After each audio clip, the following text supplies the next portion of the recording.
It is time. The time is nigh. It is nigh time to make taco seasoning. Hello, my name is Krista, and I have lost 70 to 80 pounds using Bright Line Eating. This is what I used to look like. Isn't she great?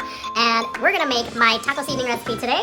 This is a recipe I use every day for my eggs. I use it in beans.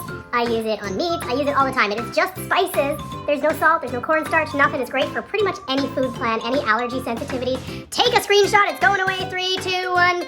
Done. So I know I said this in my pumpkin spice video as well, but I write my spice recipes in parts instead of in measurements. That way you can use whatever size scoop you want. For this recipe, I will be using a 1/4 cup measuring cup, and I have bought spices in large quantities. You will need chili powder, lots of chili powder, lots of paprika, a reasonably large amount of cumin. I shop in the ethnic aisle for some of these bigger spices because it is cheaper.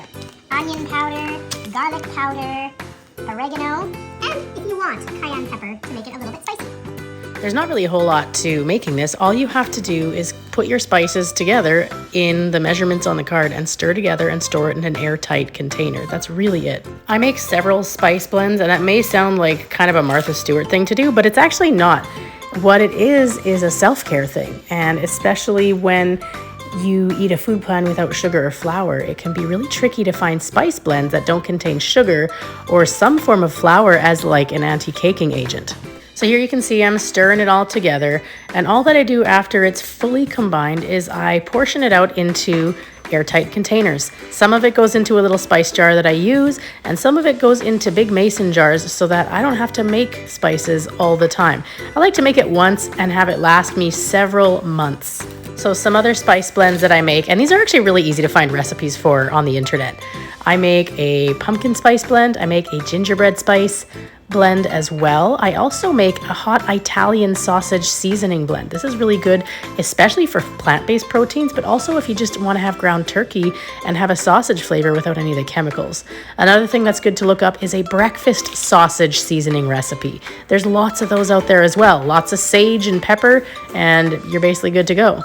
So what I'm doing right here is making a second batch using that 1/4 cup measure because I had lots of leftover spices.